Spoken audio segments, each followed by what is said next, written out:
Paz de Cristo a todos, a paz de Deus, a paz do Senhor.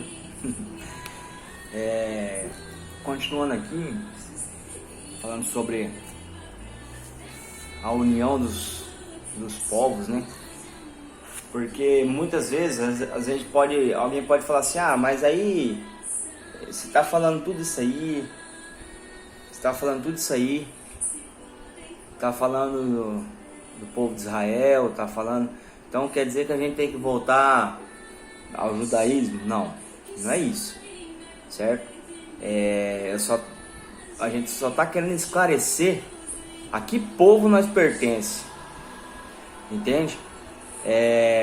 Porque é o seguinte, muitas das vezes há uma compreensão, a lei foi abolida, como muita igreja evangélica hoje considera a abolição da lei, mas é porque não há uma compreensão. Imagina só, nós temos lá a formação da Torá. A Torá em hebraico muitos traduzem por lei, né? Que são os 5 primeiros livros da Bíblia, certo? Os 5 primeiros livros da Bíblia vai formar o Pentateuco, né? Que seria a Torá. Então muitos falam que essa é a lei, mas na verdade essa expressão lei, ela fica muito vaga, porque ali você não a forma correta de você traduzir a palavra Torá seria ensinamentos, entende? Então tem todos os ensinamentos que Deus deu para o povo. Lembra que a gente falou lá no pé do monte, o Senhor, né? E ali o Senhor começa a dar os seus ensinamentos, faz uma aliança com o povo e dá os seus estatutos, os seus mandamentos, a sua lei, né? Então, lei, o que a gente pode entender por lei? Um exemplo, os 10 mandamentos. Os 10 mandamentos é lei, é uma lei. Aquilo ali não muda, é um estatuto perpétuo, né? E porque lá, voltando aqui em 19 de Êxodo, no verso 5 de 19, vai assim, agora pois, se diligentemente ouvirdes a minha voz e guardardes o meu conserto é aliança, né? Aliança, no caso, conserto no sentido de aliança. Então o Senhor faz aliança com o povo ali. Então é nesse sentido que a gente tem que entender o significado de lei e o que foi cumprido em Cristo e o que permanece, entende? Então, porque se nós falarmos que a lei foi abolida, então nós temos que tirar os 5 livros da Bíblia. Os 5 primeiros livros da Bíblia tem que sair fora, não serve para nada. Se está abolido, para que serve? Entendeu? Então ninguém pode pregar Gênesis, né? Ninguém pode falar sobre Gênesis, ninguém pode falar porque foi abolido, então isso aí não tem mais relevância. E não é assim que funciona, entende? São livros fundamentais, né? Para a gente ter uma compreensão de tudo que vem depois, entende? É por isso que fala sombra, é uma sombra do quê? Do que viria a se cumprir em Cristo, entende? E quando Cristo vem, Ele vai dar o seu verdadeiro significado de tudo isso aqui, entende? Então quando a gente vai lá em Efésios, certo? Em livro de Efésios, o livro de Efésios, ele vai falar sobre, o primeiro capítulo ali, já começa falando sobre predestinação, né? Que é muitos têm uma forma equivocada da interpretação de predestinado, mas eu não vou entrar nesse assunto agora. Mas assim, o Senhor vem falando da predestinação, da eleição que nos fez um povo e tal. Aí nós vamos pegar ali no capítulo 2 de sequência, né? No capítulo 2, o Senhor vai falar assim, 2 de Efésios: e vos vivificou, estando vós mortos em ofensas e pecados, em que no outro tempo andaste segundo o curso deste mundo, segundo o príncipe das potestades do ar, do espírito que agora opera nos filhos da desobediência. Isso aí não é tudo que é de mal. Entre os quais todos nós também antes andávamos nos desejos da nossa carne, fazendo a vontade da carne e dos pensamentos, e éramos por natureza filhos da ira, como os outros também. Então o Senhor está falando aqui, né? Paulo faz uma explicação, né? Ele tá fazendo uma comparação do que nós não éramos considerados filhos, nós éramos o povo excluído, nós não fazia parte. Mas Deus, que é riquíssimo em misericórdia, pelo seu muito amor com que nos amou, estando nós ainda mortos, né, que nós éramos para ser mortos, em nossas ofensas, nos vivificou juntamente com Cristo. Né? Então, através de Cristo, Ele nos dá a vida. Né? Ele nos ressuscitou juntamente com Ele e nos fez assentar nos lugares celestiais em Cristo Jesus, para mostrar nos séculos vindouros a abundante riqueza da graça, pela sua benignidade para conosco em Cristo.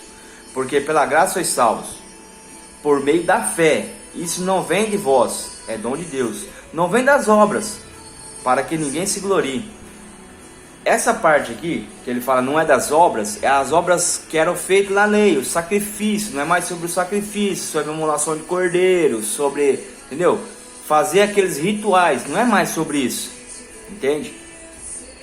Então, entenda só, o fato de, vamos colocar hoje no meio evangélico, você vai 3 vezes no culto, né? Vamos colocar basicamente, tem cidade que tem culto a semana toda, mas veja só, você vai 3 vezes ao culto, aí você canta 3 hinos, você ora, depois você canta mais um hino, aí a pregação, aí depois você canta, mas não vai embora. Aí você acha que por causa disso você está salvo, porque você foi ali e fez isso e está salvo. E não é, porque isso é obra, Você está fazendo uma obra, você está fazendo um ritual, uma obra de culto. E você não está sendo salvo por isso. Você é salvo pela fé, entende? A fé primeiramente. Então muitos acham que porque vai no culto, simplesmente a questão da predestinação. Batizou, está salvo, fui predestinado. Calma, não é assim. Entendeu? Não é tão simples assim. Entende? Então, não é pela obra. Não é porque eu congrego 3 vezes na semana e eu limpo a igreja e eu faço qualquer coisa lá. Não é por isso que você vai ser salvo. Porque senão você tem... aí você pode se gloriar. Não, porque... Lembra do publicano, fariseu e o publicano, se eu não estou enganado? Né? Chegou lá o fariseu... Porque eu faço, porque eu sou assim, e tá lá publicando o Senhor, me perdoa porque eu sou pecador, entende? Então, quando é por obra, porque eu faço jejum, eu faço isso, não. Por exemplo, você jejua para a santificação do seu próprio templo, entendeu? Para você ter comunhão com Deus. Você faz caridade para a santificação do seu próprio templo, para você exercer o amor que Deus colocou dentro de você. Então é para você crescer em fé. Isso aí aumenta a nossa fé. Isso aí faz a gente crescer espiritualmente. Entende? Mas não é por isso que eu vou ser salvo. Se eu não tenho fé, não adianta. Porque a palavra do Senhor vai falar em determinado momento, fala assim, que os filhos da treva têm mais luz do que os filhos da luz. Vamos pegar um exemplo. Um exemplo, tem algumas entidades satânicas que eles fazem caridade, ué. Vai lá, dá comida pro pobre, eles dão um abrigo, faz um monte de coisa. Ué, e eles vão ser salvos por isso? Porque não tá na fé, é aí que tá, é o campo da fé. A fé deles é diferente. A fé deles não está em Cristo, a fé deles está em outro Deus. Entendeu? Então a fé que Deus fala nem Cristo, é crer na ressurreição, é crer que a morte dele pagou os nossos pecados. Entende? Essa é a loucura da pregação. Muitos acham que a loucura da pregação é o cara falar um monte de asneira lá perde o juízo e bate, vira piruleiro, essa é a loucura da pregação. Não é. A loucura da pregação é nós crer que um homem santificado, ele veio na terra, viveu na terra e não se contaminou com ela, e morreu e pagou os nossos pecados. Irmãos, isso na sã consciência é loucura. Que uma pessoa pagar o meu pecado, como isso? Então essa é a loucura da pregação. E essa crença que eu tenho, que vocês têm, é isso que é a base da nossa fé. É isso que nos vai justificar cada dia. E é por isso que nós vamos ser cada dia mais santo. Procurar ser mais santo. Santidade não é você se tornar um ídolo, é você ser separado do mundo. Entende? É nesse sentido. Então é isso que não é mais pela obra, não é mais por fazer alguma coisa.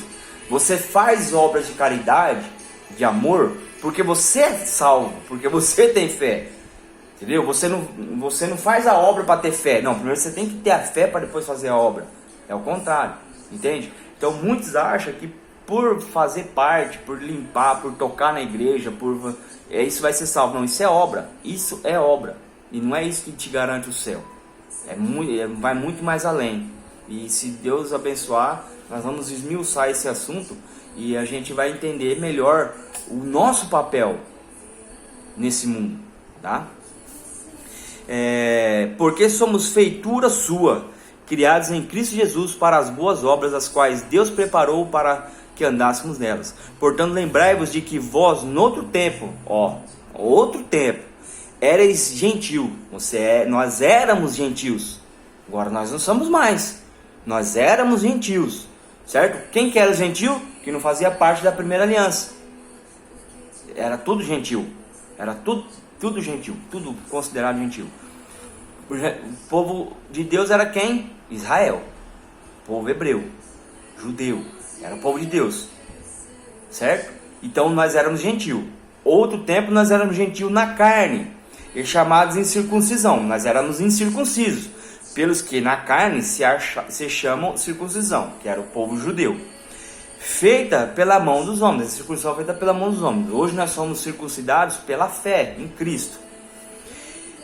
Que naquele tempo estáveis sem Cristo. Nós estávamos sem Cristo, separados da comunidade de Israel. Irmãos, isso é revelador. Separados da comunidade de Israel. Nós éramos separados dele. E estranhos aos concertos da promessa. Estranho ao concerto da promessa. Qual que é a promessa? A promessa feita a Abraão, certo? Começou lá. Em Abraão, o Senhor fala: Abraão, sai do meio da tua parentela e vai para onde eu te mandar, na terra que eu te mandar. E Abraão saiu, ouviu a voz de Deus e saiu pela fé. Ele não viu, ele creu. Por isso que foi imputado a Abraão o pai da fé, porque ele creu. Quando Deus falou: vai, que eu vou te dar uma terra, certo? Isso aí no campo material, né, em sentido a Canaã. Mas no campo espiritual é o que? Creia. Se você crê, eu vou te levar para uma terra, a Canaã celestial.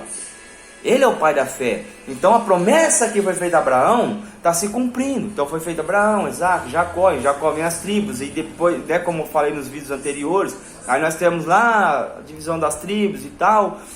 Quando Jacó vai abençoar, e abençoa Efraim, né, a tribo de Efraim, que é Efraim era um gentil.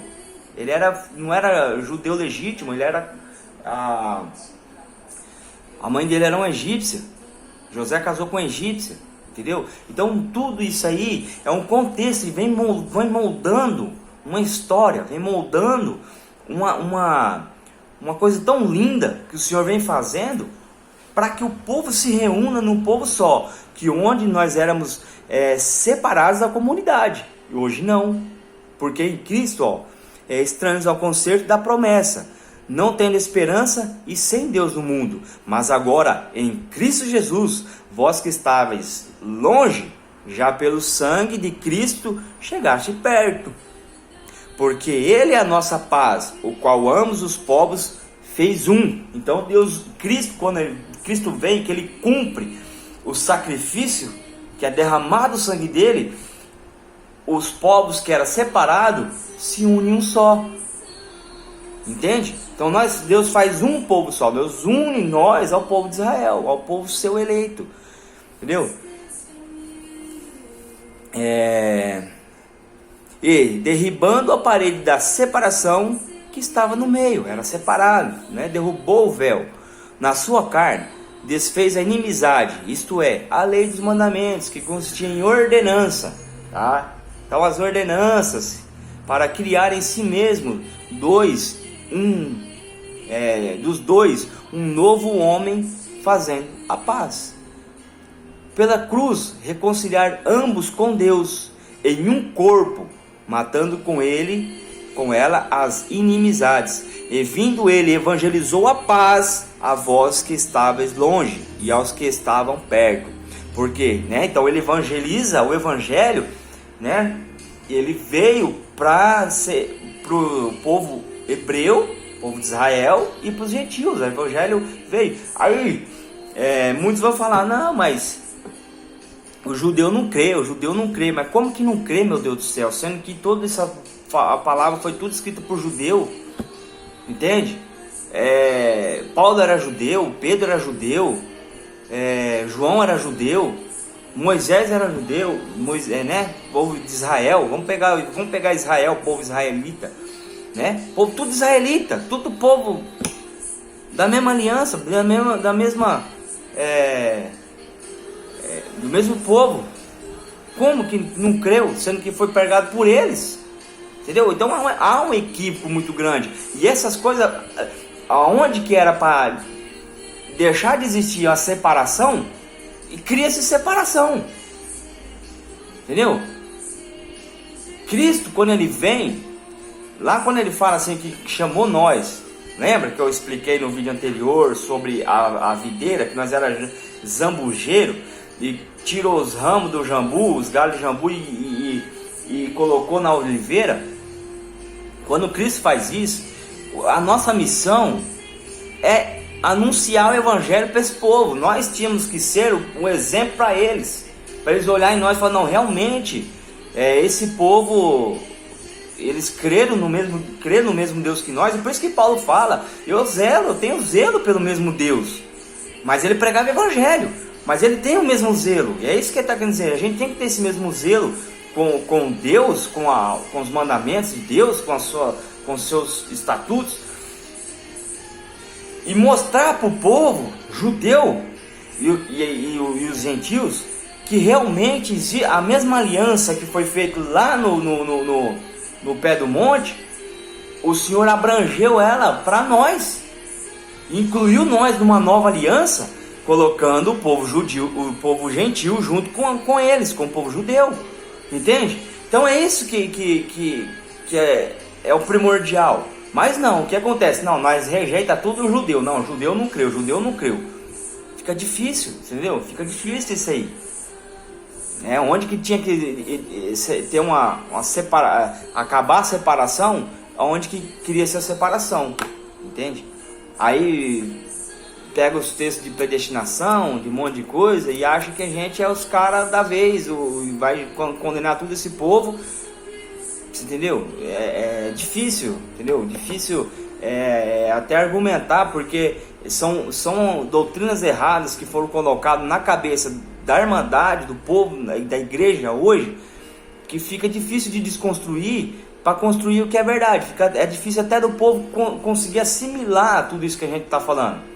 Vocês podem ver, tem o canal aí, do irmão Israel, né? Tem o canal do irmão Elias, do irmão Pedro, né? O irmão Afonso, entendeu? Que explicam muito bem essas coisas, que vai tratar esses assuntos, e vocês vão ver que é difícil o povo interpretar. Por quê? Porque não tem conhecimento, entendeu? Não tem o conhecimento, e aí fica difícil, entendeu? Sem ler a palavra fica difícil, porque hoje a preocupação da igreja, eles querem ir para a igreja para chegar lá e escutar o líder religioso numa pregação eloquente de promessas, entendeu? só que Deus vai resolver o teu problema, e que você foi escolhido, e que você, entendeu?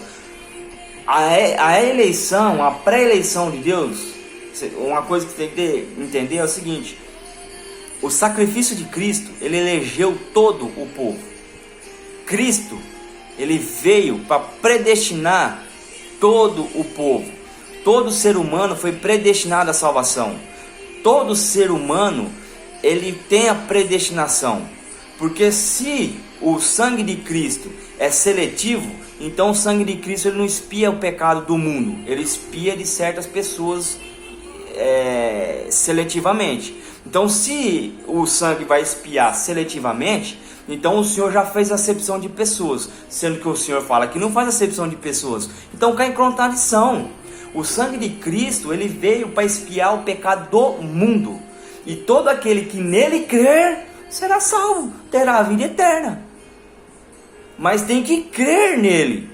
Mas só que o sangue dele foi expiado, pagou o pecado do mundo. Entendeu? Pagou o pecado de todo mundo. Então a pré-eleição, a predestinação é nesse campo do sangue de Cristo. Numa visão que Deus tem. Não tem ser humano que tenha a capacidade de predestinar ninguém ou nada, entendeu?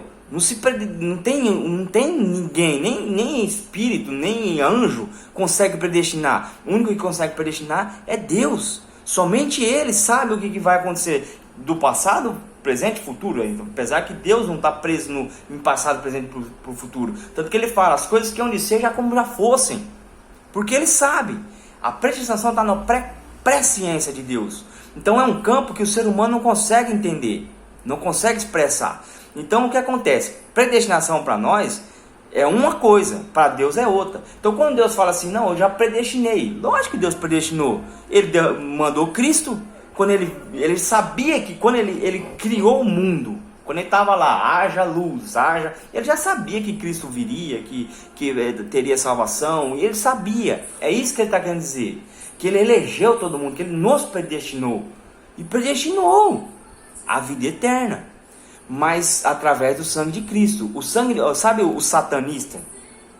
O maior diabólico que existe, que você pode conhecer? Aleister Crowley, vamos pegar Aleister Crowley. Cristo tinha pagado os pecados dele. Mas ele não se arrependeu. Entendeu? Ele foi predestinado. Mas estava no campo o quê? Você crê em mim? Você crê? Você quer a salvação? Então crê e cumpre meus estatutos. Não creu, não quis saber de Cristo. Então, porque se Deus criou seres humanos para ir para o céu e seres humanos para ir para o inferno, Deus é um manipulador. E Deus não é manipulador. Ele dá a nós a capacidade de crer ou não, de ser salvo ou não. Isso aí está em nós. Se nós buscarmos, entendeu? Se você é aquele que busca, encontra, aquele que bate.